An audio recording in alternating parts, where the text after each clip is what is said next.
Looks like my tools decided for me that I am done for the night.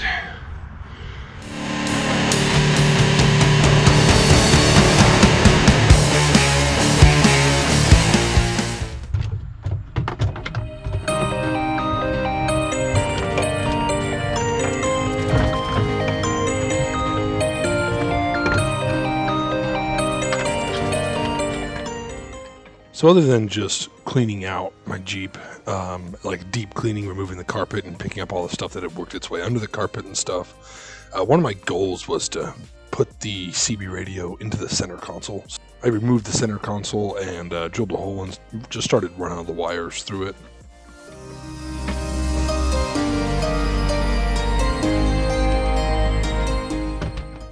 Ultimately, the purpose of this was to get it out from underneath my dashboard so that it wasn't somewhere where it was going to be getting kicked or like too visible, and they're just kind of out of the way.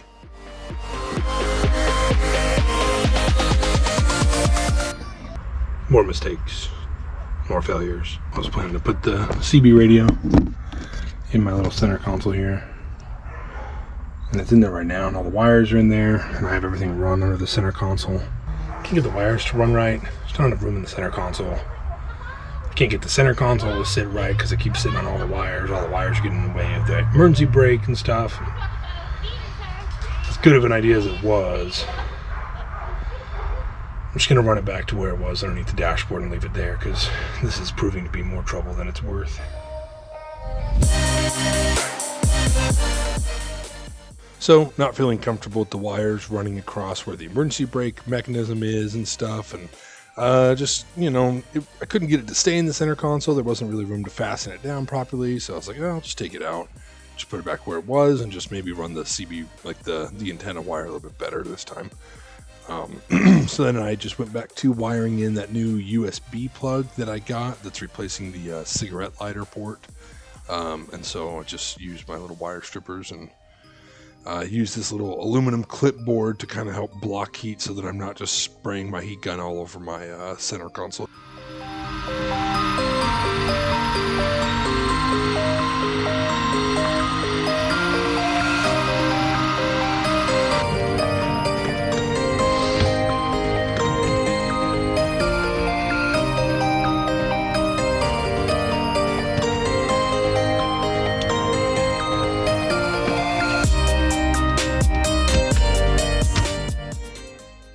And finally, time to start putting everything back together.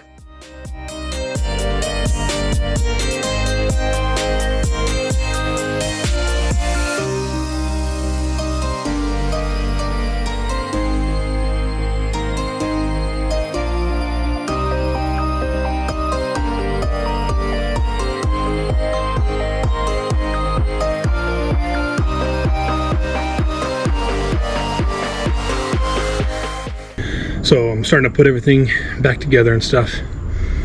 Had a couple failures. That's all right though, you know what I mean? It's worth trying, you know? Not a bad idea, just not a good execution. But I want to show you one thing before I go inside. A little celebration of success.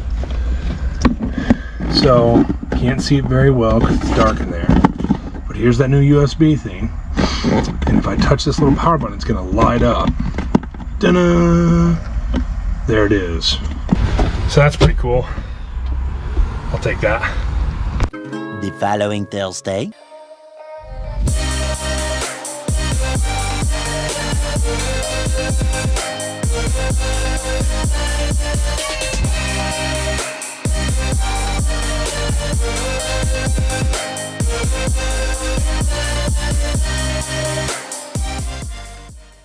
Looks like my tools decided for me that I am done for the night. I actually did the exact same thing to my other extension. It's the exact same. So this is actually my last extension. Twisted it right off. But we got one seat in. 24 hours later. I got these this new set of extensions. Hopefully this works out better than the last.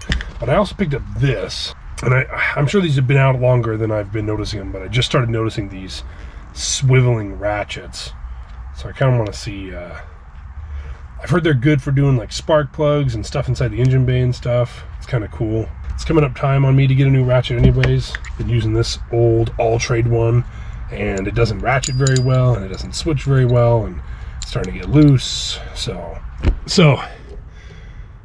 let's go ahead and finish putting these seats in, and then we can get started on bigger, better things.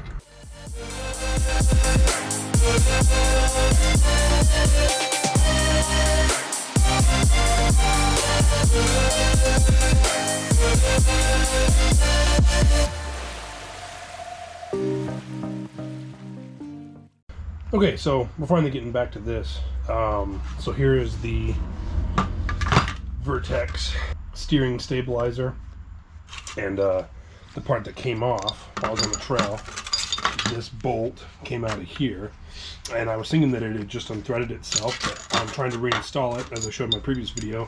Definitely damaged some of the threads inside here, and you can't, I don't know if you can see it very well, but the threads inside there are ripped out. So I'm actually pretty amazed that this bolt didn't take more damage than it did. But the threads inside this are not in a good state. And I was looking, and I think that it might have come in contact with my track bar, but I'm not sure. I mean, right there's some evidence of it coming in contact with the track bar, but I'm not seeing any other evidence really anywhere else on this. So I might be able to just simply kind of position this a little bit better now that I know where it's going to kind of rub. I mean, I can even rotate this whole piece forward so that it's just not quite at this angle. I got on the Rough Country's website, and I was trying to find like a part number in the installation sheet or something like that for this assembly right here, and I wasn't able to find anything. So I decided to call him and ask him if I can get my hands on just this and what that would cost or whatever. And I'm name dropping here, but I spoke to a guy, Ricky, on the phone, and I was telling him, like, I was like, I don't know exactly what this part's called, but I'm like, it's the part that mounts to the tie rod for the steering stabilizer himself. He's like, yeah, I know exactly what you're talking about. Sweet. And he kind of, was like, well, he's like, I mean, it was kind of late in the day when I called, and he was like, well, he's like, I'll ask the guys over in parts what we can do, and he's like, and I'll shoot you an email tomorrow because I'm about to get out of here. Next day, I get an email that for an order confirmation. So I was like, oh, like they're sending me out, the replacement part. Sweet. And I'm looking at the package, and when it comes in the mail, shoot, they sent me a whole new one. I mean, can't ask for something better than that. And this is what I actually needed right here. Fresh one of these. And now that I'm looking at it, there's a little spacer right there. I don't have that spacer on these anymore. That's just gone. That makes sense. So, Ricky, if you're watching, thank you, man. That's customer service. I wasn't expecting to get, something sent to me like that for it. I really appreciate it. So, I'm gonna go put this on and finish up this little project, and we're almost ready for the road to Overland Expo East.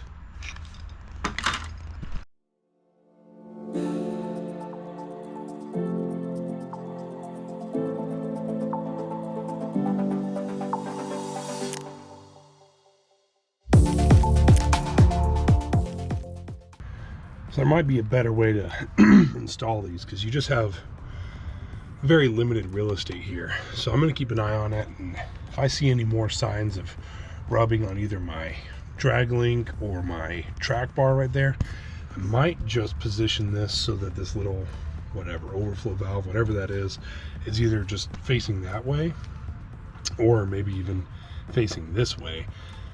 Just as long as it's not in a position where it's going to get crushed between the tie rod and the drag link. But we'll see. This should work better. This is positioned a little bit better than it was last time, so we'll give that a shot. Now it's reinstalled. Got a new bracket on there. Thank you, Ricky. And now it's on to the next thing.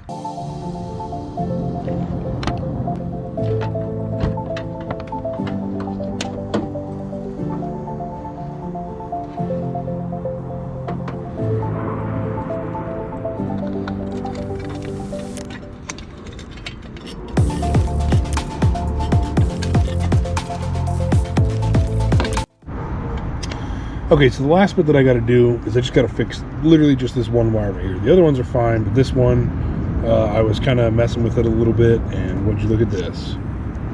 That's not awesome. So, gonna just kind of clip off a fresh piece of that, put on a new fork, and this is the relay that goes to my light bar on my front bumper, and it was actually still working like that, surprisingly, right?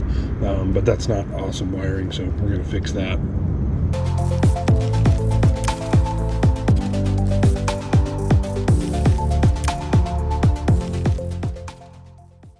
So this will be my last video before our big trip into Overland Expo East. And as I edit this video up, I'm actually getting ready to pack up and head up to our starting point of the Agilhaney Discovery Route, which will be our big trip that will ultimately end next weekend into Overland Expo East. So I hope to see some of you guys there. I hope to see some of you guys on the trail, and I hope you join me for this trip.